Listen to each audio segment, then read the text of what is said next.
Welcome back to another episode of People Believe That. Huh? Today's episode, we're going to be talking about sex. Let's talk about...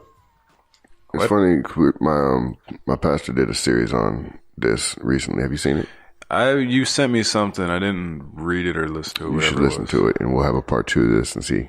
Maybe bring him on for the part 2. Maybe we'll bring him on. Maybe that'd be dope. You'll get him to finally come on the podcast. We've been waiting for a while. Yeah, so, sex. What about it? Well, see, the thing is, I wanted to talk about it because, we talk about a lot of a fine range of topics here, and sex is something that is a part of everybody in one way or another. And there's a lot of beliefs that go behind it. Like we were just talking about, you said your pastor had a whole, a thing on it, and It's called a sermon. sorry, okay. Yeah, he had a whole sermon on it, and I'm sure he expressed his thoughts on it. And there's a lot of people out there that agree, and there's a lot of people there that disagree. And I just wanted to talk about it because it's an everyday. I don't want to say it's an everyday thing, but it is. But it's just something that I think we should all just bring to light, and we shouldn't be afraid of it. We shouldn't shy away from it. And there's a lot of statistics out there that would suggest that everyday random sexual encounters is not the way to go. Of course, it's your life. You live it how you want, but you better be ready to accept things that come along with it. And we're going to talk about a couple of those things. Like sexually transmitted diseases? Sexually transmitted diseases or STDs and sexually transmitted infections. And basically. sexually transmitted demons. Oh, boy. Thumb. Get your moral compasses ready. We're about to dig deep into this. More compass is ready. We're going on a journey. Let's ride. I like that. We're going to do that. We're gonna have, Get your moral compass ready. We're going on an adventure. Yeah, that's going to have to be like a segment. Yeah, like when we do season 2, it's just going to have to be. How many episodes are in this first season? Right now, let's just go 24. Okay. Netflix is like, no, man, cut that in half. Stretch the money. No, that's cable. But you can only TV. stretch 12 cents so far. Right. All right. So first thing I want to talk about is virginity. Let's say 60, 70 years ago, virginity was highly regarded and looked at like a beacon of innocence, and I think it is. You know, when you're a virgin, you've literally not shared your body with another person or whatever. So what's your stance on virginity?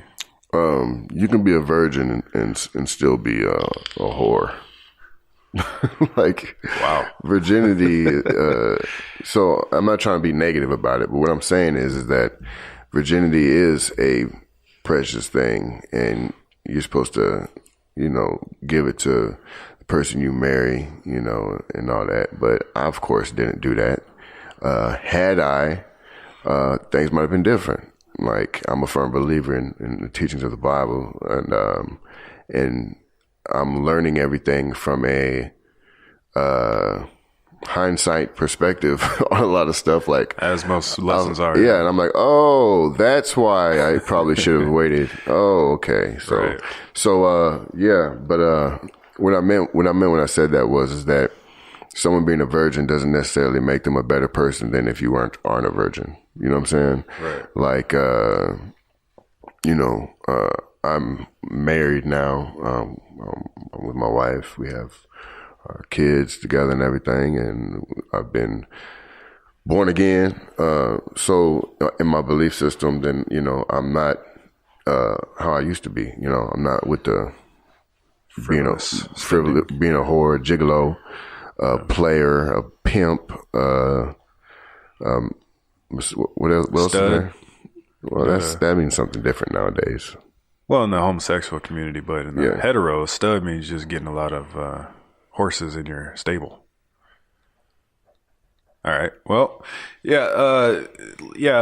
Back in talking about hindsight, if I were to go back and look at my past, I would be in the same boat. How old were you when you lost your virginity? Oh man, I was 14. Yeah, me too. Yeah. Honestly though, I can look back and say that I didn't I wasn't like actively seeking to lose my virginity. I was ready to just get it over with. It was like that whole Band-Aid thing. I was like, let's just do it. Let's just get it done. She was willing, I was willing, and it was like, what's stopping us? What gave you that? What made you feel that way? Like, when would you feel like? You remember, like the preteen age, there's a lot of weird things going on. You know, weird things going on with your body. But you are a teenager at 14. That's what I'm saying. Like, you know, you get in those first little couple years where. You mean like 9, 10, 11? Well, yeah, like even it started at that point. That's what preteen is before you're a teenager. Okay. So when you're 13, that's when you're a teenager, right? Right. So 12, 11, 10. In my early teenage years. There you go. And a couple years prior to, the whole thing of sex and girls and getting into that whole world of just what's the like chemical testosterone.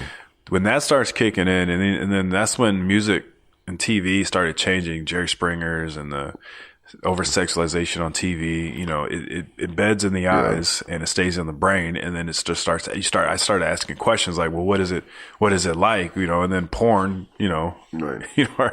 you know how you just start seeing the magazines and you start getting access to all these things. You just get oversaturated with it. Right. It just starts hitting you from left and right. And then you start wondering, well, what's it all about? You know, what is it?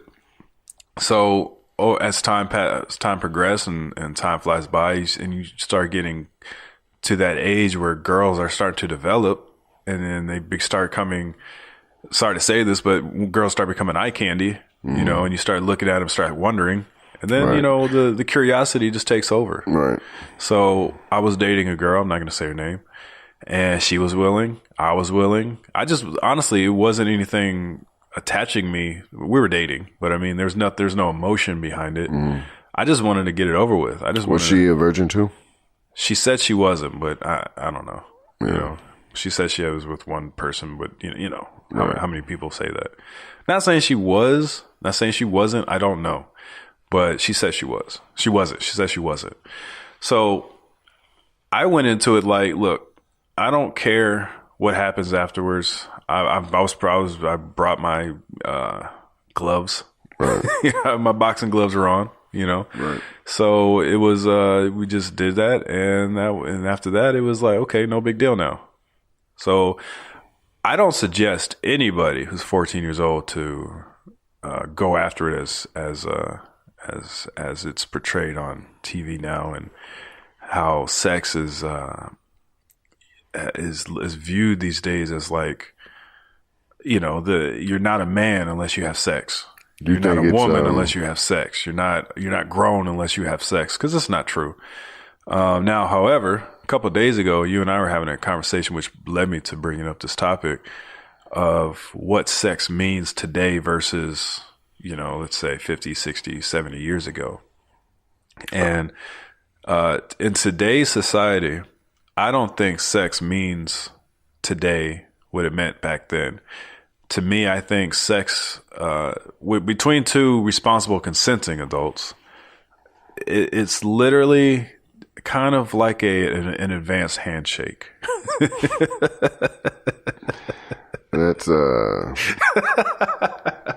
creative, different way to look at it. I mean, there's different responsibilities, obviously, with sex than a handshake. Obviously, I'm not dumb, but I mean, think about it. I mean, sex is literally a physical action between 2+ people, right? Or even one person, right?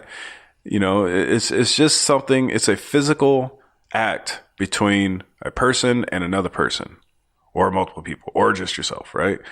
And I don't think, and when it's over, it's over. That's all there is to it. You know, I mean, I still believe you have to do it carefully. You have to make sure you're not just giving it up left and right, because a lot of negativity can come from it, involving STDs, STIs, pregnancy, trouble that you really don't want, especially when you're 14 years old.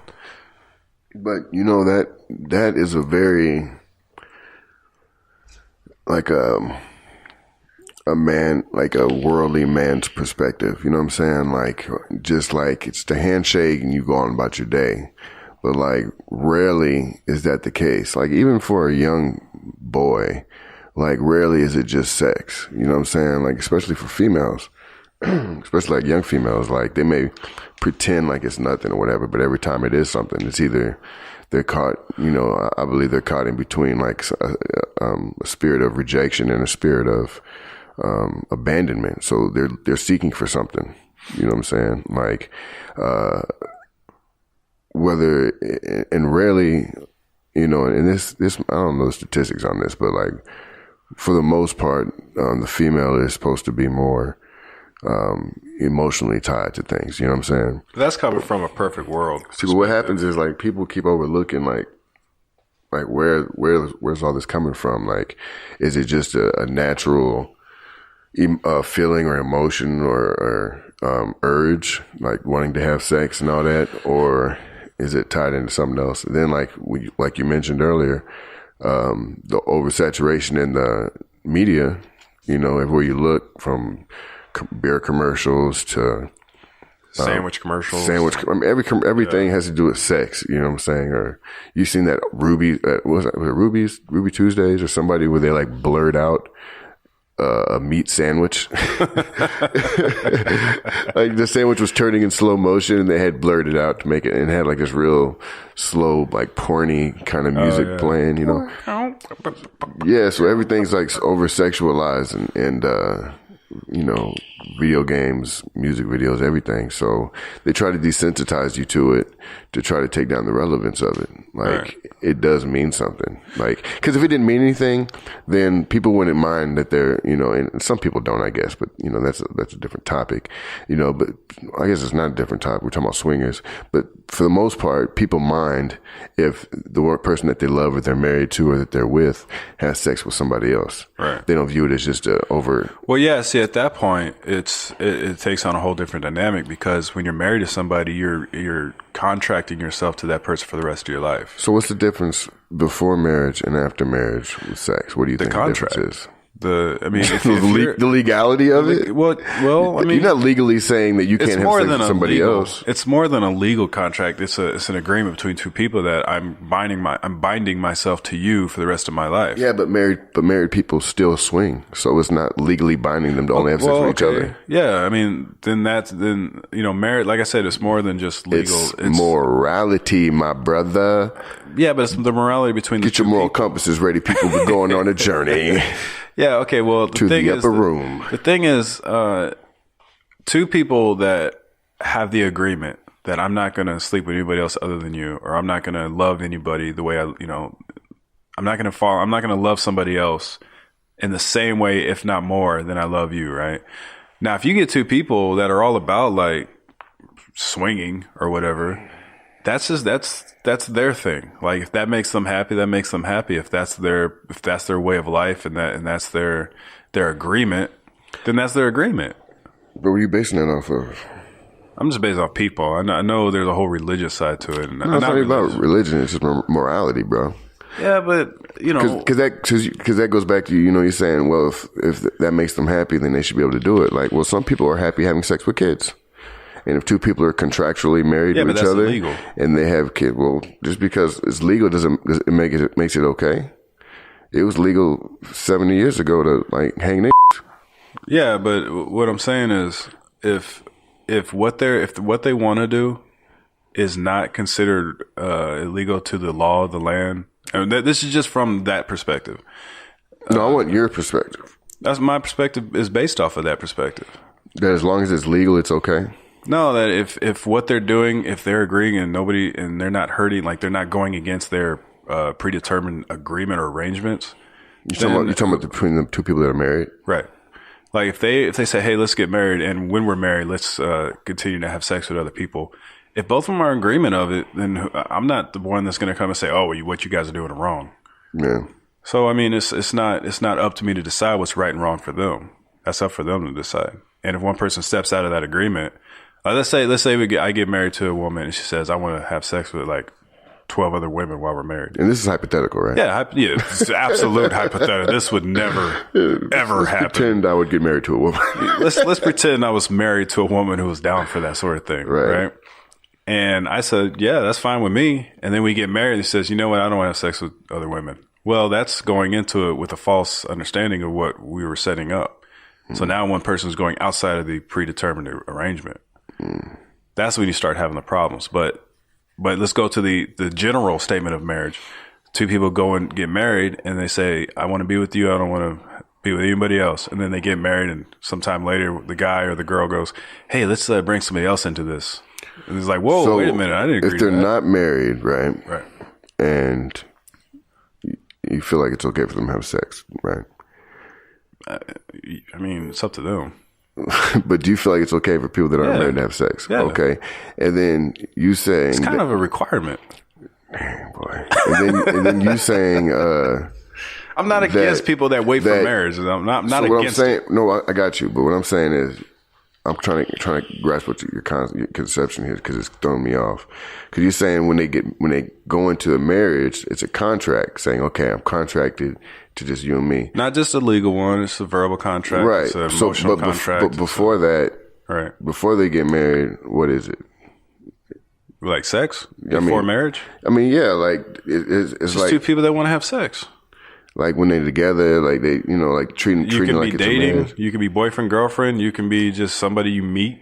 I mean, I'm not suggesting people do that. I'm just saying that's what happens. You know? Yeah, that I'm is not, what happens. I'm not saying that, but I'm not saying But that. you're saying it. But you're saying it's okay though, right? I'm fine with people having sex without being married. Yes, in any I used situation. to be. No, I used to be. I'm not judging or nothing. I used to be. Like that's where 90% of my kids came from. Right. You know what I'm saying? Like that's just the truth of it. Like, Right. But that was because I didn't really find any. I really didn't look for any other understanding other than just what I knew or what I wanted to feel at the time. You know what I'm saying? Yeah. No, I'm not saying that. No, I say that, but I know that there's things that come along with it. Yeah. There's a lot of dangers that come along with doing that. There's a lot of soul ties and a lot of Right. like, There's you can go through it. You can sleep. A man can sleep with a woman. And this can go either way. I'm just going to use a woman as an example. The man can sleep with a woman, and the woman can take it as more than just a night, right? Yeah. She said, oh, I gave my body to this man. I'm connected with him, and now there's an emotional tie to it. But the guy can be like, look. But there's a spiritual one too. Well, that's what I'm saying, right? Yeah. But the guy can be like, look, we just had sex. That's it. Like, I don't know what more you want from me. And he can be a complete jerk in that sense. But if you're willing to give it up without being married, you got to be willing to take everything that comes along with it, because nobody owes anybody anything. You know Absolutely what I mean? Right. And with that, I would like to segue into the 2015 Center of Disease and Control.gov. Oh man, here come the State stats. Health Profile.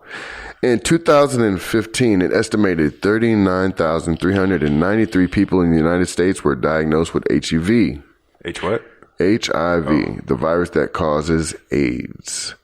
About 1 in 7 people with HIV in the United States do not know they are infected. Ooh. So next time you're at the HEB, no, take it back. Next time you're at the club, count 7 people. Next time you're at Applebee's, one of them has AIDS. In 2015, an estimated 4,400 adults and adolescents were diagnosed with HIV in Texas. Texas ranked 3rd among the 50 states in the number of HIV diagnoses in 2015. Think about that, everybody. Think about that when you are out there having your frivolous little moments and you're out there just giving it up left and right, if you're not taking the proper precautions, I mean the number one protection against HIV and AIDS and all other STDs is what? Abstinence. Monogamy and abstinence. Abstinence. No, not even monogamy. To your wife or husband. Right. Anybody. Right. The number one way you will guarantee never ever receive some type of STD unless you get like poked by a needle or something, abstinence. Or somebody spits on you, is abstinence. Yeah. Right. So that's obviously not a thing that people do. You know, it's slowly deteriorating, unfortunately. But if you're going to have sex, and let's just be honest, like we're not going to sugarcoat this. Like if you're going to have sex, which you probably are, and I'm talking to the teenagers now, the adults, y'all should know better. We probably don't, but let's just gear this towards the teenagers and the young adults. If you're going out there and you're going to have sex, realize that 1 in 7 people, this is Texas, 1 in 7? Yes. In Texas alone, ranked number and this 3 was 2015. of HIV. This is 3 years ago. Right. In Texas, 1 in 7 people have HIV. They're not in danger of it. They're not in worry that they might get it. They already have it. 1 in 7. So if you've had sex with 7 people, more than likely one of them had HIV. Yeah. That is a statistical fact in 2015. Right. All right. So if you're not out there taking care of yourself, getting checks twice a year, in the military, we were lucky because twice a year we got HIV checks. So that was just a one-up for the military. Now, this is actual information. So if you feel like somebody looks good or they look healthy, you're throwing yourself out there on the roulette table because you never know unless they present their papers that they got that day from a recent test. Yeah. You don't know. You have no idea. And you're not going to ask.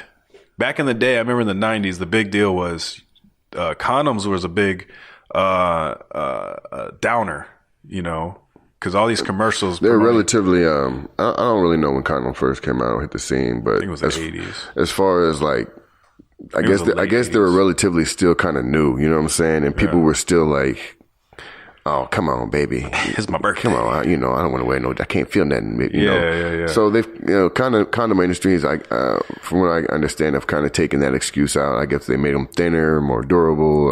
Ribbed for her pleasure. They use NASA to like create something that can't, whatever, Yeah. And all that. And here's the thing, man. I remember when I was in high school, you remember, I don't know if you remember or not, but our grandfather came to the house and brought us both a Walmart sized, plastic bag. It wasn't Walmart. He went to some medical convention. Right. I'm just saying the size of the bag. Right, the bag was like a Walmart sized bag. Right. Filled with condoms. It's like 100 condoms in there. Yeah. Like each. I thought that was a challenge. I use those, man. Those are. I did too, and I sold a lot of them, but I used a lot of them. And then, like, what's crazy is after they ran out, is when I started having kids. Right. So we shouldn't have split them as evenly as we did. No, like so much more. Yeah, so much more. I should have had like this. It should have been like a 60-40 thing. Right. Yeah. No, but like regardless of that, man, like there's so much more that comes with it. Like you're saying, like, but. There has to be a level of protection and maturity that comes along with it, which is exactly why I believe people should wait till they get married because, like, I mean, and people aren't going to. Like, that's not popular. That no one's talking about that. Like, that is not a thing unless you are like part of the few people that like me that believe that. Yeah. You know what I'm saying? And like the reality of it is there's not a lot of people that are going to subscribe to that because. Like you said, like they've oversaturated it in the media in such a way to where now we're desensitized to the relevance and the purpose of it and the meaningfulness of it to now it's just, like you said, an over, what did you say? A handshake? It's just like a handshake. Just a handshake. So we look at it like that. Right. When really it's more than that. And like even as men, like, dudes like to play like they all super hard and everything's super played out and all that. We're all players and all that. But like, dudes be like super jealous too. Like that all comes from somewhere. You know what I'm saying? That all means something. It all comes from an emotion, a thought, a feeling. And, 90% of the times it's because they've had sex with somebody. Right. So what is it? It can't just be the feeling. There has to be something more than that. It can't just be the feeling because you can get that feeling anywhere. You know what I'm saying? Yeah, that's what I think it is. Like that feeling is so addicting. But it's not that, it's the connection. And it's what it is. Like that whole I don't know. I think the connection that you're talking about, the mental connection, the spiritual connection, I think that's been downplayed and it's just the physical essence of sex. Well, no, it's been downplayed, but see, that's the thing. It's downplayed, but it's not it hasn't been erased. Right. It's just not looked at. And just because it's not looked at doesn't mean it's not doing something. Right. You know what I'm saying? So people can overlook it and bypass it and pretend that it's not there and all that. And you can do that all you want. But if you get into a car and there's a cheetah in the back seat, whether it waits to eat you or it jumps right on you, something eventually is going to happen. Right. Or you might get lucky and not catch, You know what I'm saying? And not catch one to the neck or to the bloodstream. You know what I'm saying? All right. Here's a couple more stats for you for all those people that are listening. All right. This is from the American Sexual Health Association. 1 in 2 sexually active persons will contract an STI, which is sexual transmitted infection, by age 25. The CDC estimates that nearly 20 million new STIs occur every year in this country, half of those among young people age 15 to 24. So this is right around that age where I started getting active, started getting out there. Now, for me, though, when I was young, and I'm not saying I'm a pillar of, or anybody should model themselves after what I did, I wasn't willy-nilly about it and going out there getting as much as I could. I lost my virginity to one person, obviously. And then I had a relationship that lasted a couple of years, and I was monogamous with that person. And then I was in another relationship with another person, and I was in a relationship with another person. And it wasn't until I was about 22 that I started just throwing it out there. And even then, I was very immature because I had turned my head against the whole relationship idea. And I was in a whole nother country. This is when I was in the military. I was in a whole nother country. And I told myself, like, look, I'm young. I'm in a whole nother country. I have no intention on marrying anybody. So I'm just going to go out and have fun. Now, a lot of bad could have came from that attitude. I could have caught so much stuff, and I could have put myself in horrible positions, in a horrible place, and I could have done all these bad things. Luckily, I didn't. Right. So luckily I was careful enough to where if I didn't know somebody the way I think you should, at least, I would use proper protection. Right. Mm-hmm. Now, if I was in a relationship with somebody, that would eventually kind of, fade out. But, and again, I'm not saying anybody should model this after me. This is just what I did, right. And luckily I came out clean on the other side. And then I finally settled down. I got married, and she was more, how do I say? I don't say stuck up, but she was more reserved than I was. So I think I hit the jackpot with that one. A couple more statistics, real quick. The CDC estimates that undiagnosed STIs cause 24,000 women to become infertile each year. Infertile meaning you cannot have a child. You can't produce a baby. Total estimated direct costs of STIs annually in the U.S. are about $16 billion. Now, the 3 most diagnosed forms of STIs are chlamydia, gonorrhea, and syphilis. Syphilis. Things people never want to talk about. Don't also forget herpes. Herpes is a big thing. Genital herpes and oral herpes. HPV or HSV1. This is nasty stuff, everybody. Yo, check these out, right? You need to go look this stuff up because it is the most disgusting. What? All these STDs. You ever see? They show you these pictures in boot camp, right? Oh yeah. Yeah. Every time we went to a port, cauliflower. The blue waffle. You ever seen that? Yeah, go look up blue waffle. That's an STD. Look up blue waffle. The more educated the more you know. And now you know. Now you know. And knowing's only half the battle. Yeah. You got to know this stuff, man. That's why I want to talk. That's why I want to bring this stuff up because I don't want to leave it in the dark. We got to bring this stuff to light so people know what they're getting into when they chlamydia and gonorrhea among women by age group. Texas, 2015. Chlamydia from the age group 15 to 19. In 2015, there were 30,000 cases. Yep. From age group 20 to 24, there were 40,000 cases. Where is that? In America? Texas. That's just Texas. So in 2015 in Texas, females between the age of 20 to 24 had 40,000 cases of chlamydia and about 10,000 cases of gonorrhea. That's just eye-opening. And I'm only saying the female stats because that's the only one they have on this CDC.gov. Let me bring this one. Young people ages 15 to 20. This is on a national level. Young people ages 15 to 24 years old accounted for 65% of chlamydia diagnosis and 50% of gonorrhea diagnosis. This is in 2015. So 65% is roughly 2/3. All right. 2 out of 3 people on a national level, 2 out of 3 people, 2 out of 3 people aged 15 to 24 were diagnosed with chlamydia, and 1 out of 2 were diagnosed with gonorrhea in 2015.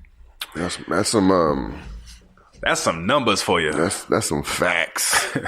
So whenever the next time you're watching your favorite music video or you're watching a movie, and don't think it's immune to Hollywood either. You know, some of these Hollywood starlets or these Hollywood studs that you're watching on the big screen or on the TV, they might have some type of stuff. Not even just that. A lot of the people that are projecting that lifestyle don't even really live it. A lot of the dudes who promote,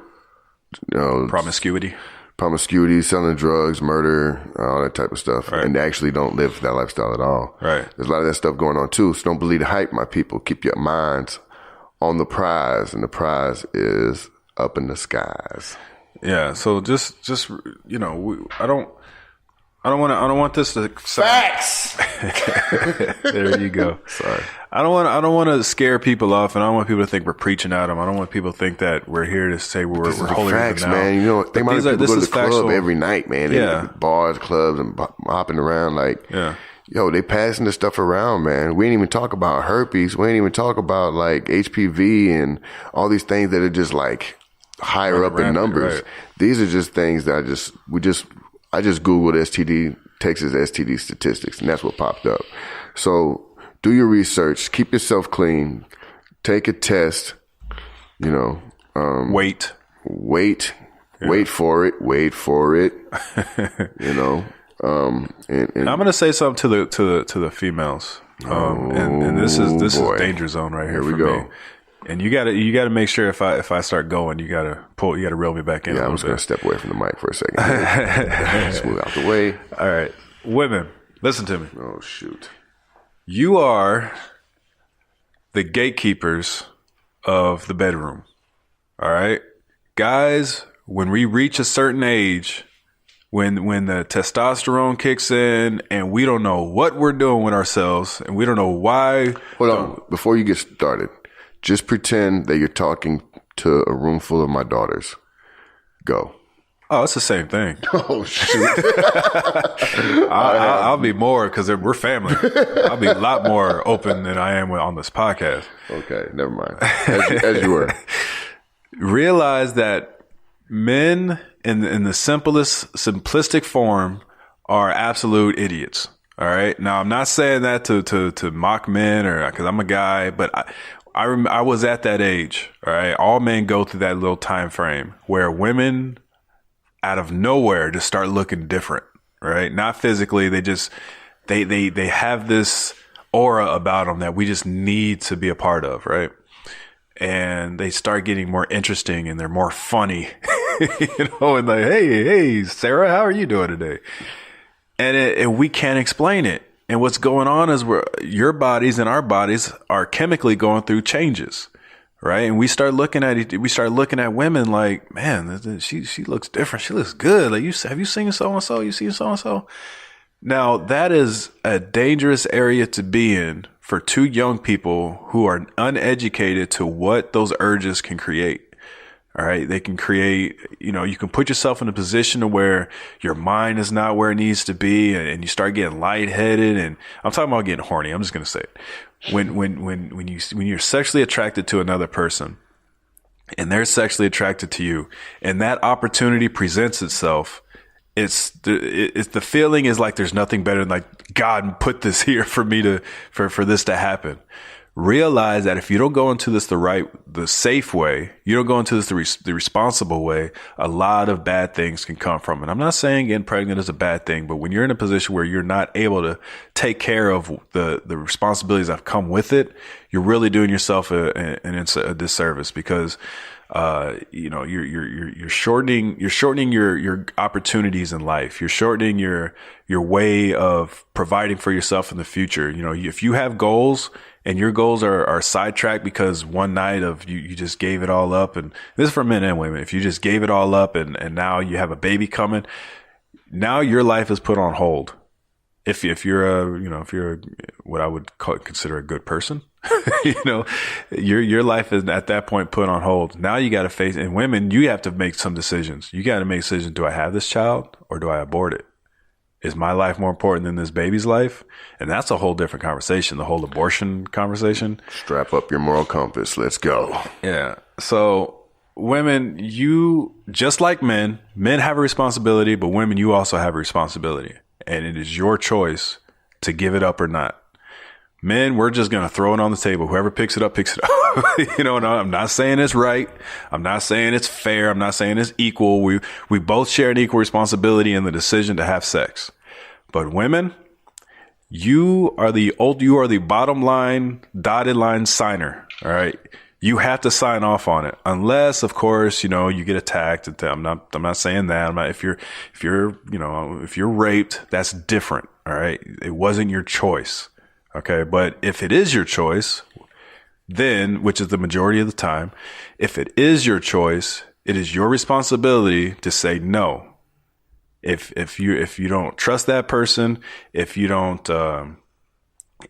feel that person is responsible to take care of the things that happen afterwards, and you are the bottom line on if that takes place. Because a guy, if you say no and you're worried, well, if I say no, he's going to go get it for somebody else. Let him go get somebody else. You don't want him. All right. He's not good enough for you at that point. If he's not willing to wait, if he's not willing to go through and prove exactly what he's willing to do in order to be, I don't want to say honored, but if he's not good enough for you in that aspect, then he's not good enough for you, period. If he can't wait for it, if he can't do what he has to do to prove that he deserves it or he earned it, then he's not good enough. Right? There's too many good men out there for you to be giving it up to the guy who's popular, or giving it up to the guy just because he makes you feel a certain way in your pants. I think that's all I got to say about that. I think I did all right. I think I did okay. And that was cheap. That was Old Mixed Heads' final word. My final word, but that's all I'm gonna say. Ain't my final word, but that's all I'm gonna say. My final word, but I think that's all I'm gonna say about that. Yeah. Let me tell you, I got something to say about guys. Okay, here you go. You guys, y'all are messing up out there. You know, and I was a part of it, so I'm gonna say we messed up. All right. We are way too conniving. We are way too deceitful. We're way too dishonest. We are way too willing to do whatever it takes to get what we want. You can call me, man, you selling us some men out, this and that. You can say whatever you want. I'm just saying the truth. I have on many occasions made a woman feel that they were important to me just so I can get what I wanted. I'm not proud of it. I'm ashamed of it. And like Chief was saying, when there's not a spiritual connection and you're just giving it up, there's a lot of negative things that can come from it.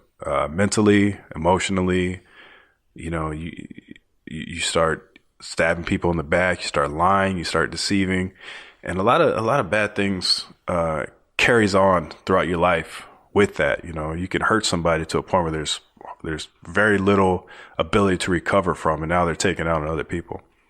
So us guys, and namely the younger ones, we got to you got to realize that sex can be just a physical action if you choose for it to be. But if you're going in and you're telling the woman, or, you know, whatever, if you're telling the other person that, oh yeah, I love you, and I want to express my love in a physical way, and all those cheap old 1995 lines, you're doing more damage than you know, because you know,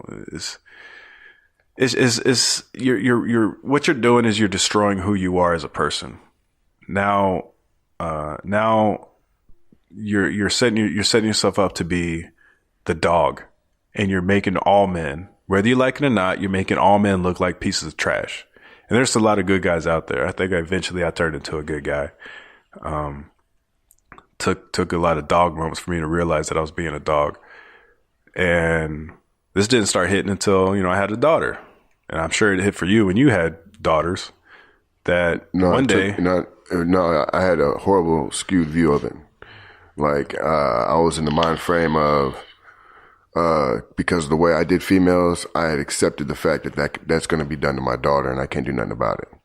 Instead of living with the under the acknowledgement of the truth, what I understand the truth to be, which is the Bible and the way God has asked us to live, that's not how it's supposed to be.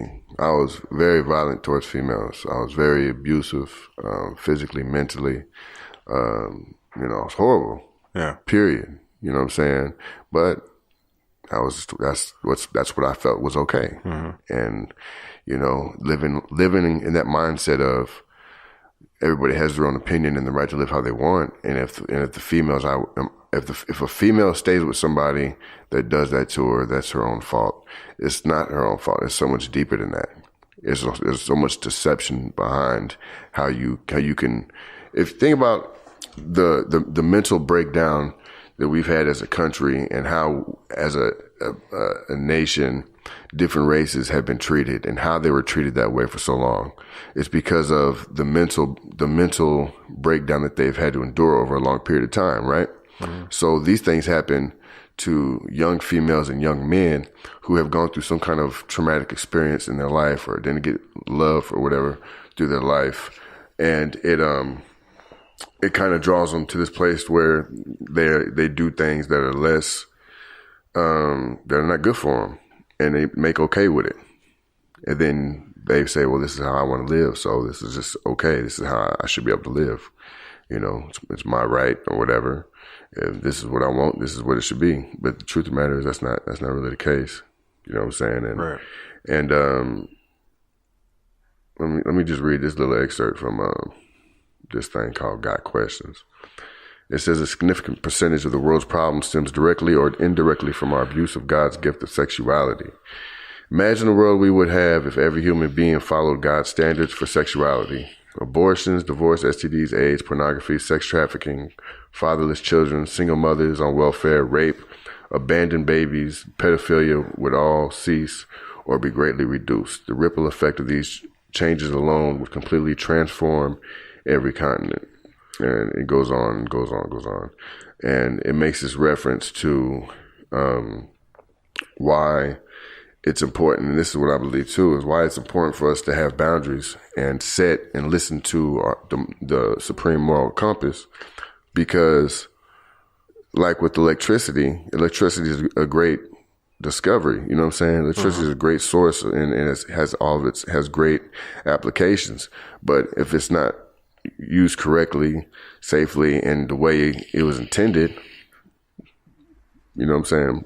If you get an electronic device and don't use it the way the creator of it intended, you could hurt yourself, maim, or kill yourself or others. Right. It's the same thing with sexuality. Like, well, yeah, we just handshakes, brought up all these examples. Yeah, that's what I'm saying. STDs and stuff. And that's why I say, like, you know, sex and all that is a gift. It's not it's a privilege. Some people can't even have it. You know what I'm saying? Some people are either born without it or got in some kind of accident, or, you know, in other countries. Let's dive into this real quick. We still got a couple minutes left. Other countries, they do the genital mutilations to the females, right? To where they cut off parts of their anatomy, you know, female genitalia, to where they can't feel the pleasure anymore, right? You know, so what are your thoughts on that and that type of stuff, man? Like, I think it's how other countries view sexuality. It's absolutely inhumane to. I mean, that's horrible. I mean, I think that's. But that's human nature. Human nature is not by nature across the scale. That's meant to we destroy in that area that are good. In that area, it's like considered normal. They're doing that physically, but we do it mentally. What do you mean? Like what they do physically to the female genitalia, we do it mentally, to where we cut it off, to where we don't have any emotional ties to it, where we can't feel it on an emotional level anymore. You know, because it's so, like, for instance, like how what you were talking about as far as it's a handshake. It's a handshake, and that it's part of being it's a precursor before you're married. You should definitely do it. And I like I've lived that way so long. I have to remind myself that that's not right. You know what I'm saying? Because when you think like that, it just desensitizes your whole. Well, you know what I'm saying? Like, we were created by somebody, and the reason I say, I don't want to cut you off, but the reason I say that it's kind of necessary to have sex with somebody you plan on getting married to me, I enjoy sex. To this day, I've been married for 8 years and going on 9. And to this day, I'm not going to get too crazy, but to this day, I would tear my wife up. How you go from I'm not going to get too crazy. I'm not going to get too. She still got me in that way, right? And hopefully that lasts until I'm about 70 years old. All right. So I enjoy sex. It feels good. It's a great little, it's just great, right? Now, if the sex if I didn't know, if my wife was horrible at it, right, and she never got better, that would be a problem for me. Not saying that everybody should think that way, but for me and for the people out there that do enjoy great sex, it's like cooking. If we were going to compare it to something, if you enjoy eating good food and the person you're tying your life to is horrible at it, well, then you have to do all the cooking by yourself. And if you enjoy sex, if you enjoy sex and your partner is horrible at it, you might have to start doing that all by yourself. You know what I mean? Or maybe you just teach them. But that's what I'm saying. Like, what if they never get better at it? But here's the thing, what I believe is that you married to somebody like that is part of marriage, like sexuality and having sex. God made sex to be feel good. You had to. That's part of it, right? But like that's such a small part of it. Like, you know what I'm saying? Like, obviously, everything, right? But like I said, like with that, there has to be. Biblically speaking, like it doesn't tell you exactly what to do. Okay, what you do is stick it here. Yeah. Like that. Yeah, you tweak here and twank there. No, it doesn't tell you none of that. What it just tells you is that you learn your husband, your wife. You learn them. Right. Whether it's mentally, physically. But there are people. There are women out there who see, or there are people out there. I won't say women. There are people out there who look at sex as just a way to conceive. That's the only time they have sex. Right. But that's horrible. To me, I think that's horrible. Right. But my thing is, you get to know a person before you have sex with them. You get to know a person before you marry them, right? So what I'm saying is... That's important. I believe in that. But that's what I'm saying. Like, before you marry them, like, y'all have to make sure y'all are aligned. And made for each other. Yeah, I agree. Like, and to me, it's the same thing with sex. Because I have wasted so many relationships with having sex with females, whether we was together or not. And now it's awkward because in the worldview of whatever, it's just awkward now. Right. You know what I'm saying? Like when in reality, we were talking about that too. Those should be some of my best friends. Right. Those should be some of my sisters. But because sex got involved. It will never be like that. Right. And even if we overcome it, it only works because we both have to have the same belief system. Yeah. Or else it would be awkward. Yeah. I have females that I know that believe in God and that are following the same belief structure as me, and I can be friends with now because we were born a certain way, we lived a certain way, we just knew what we knew and did what we did. But after we became a new being, you know what I'm saying, we got reborn. Now we're a new creature. So now I don't see her in that same light, and she don't see me in that same light.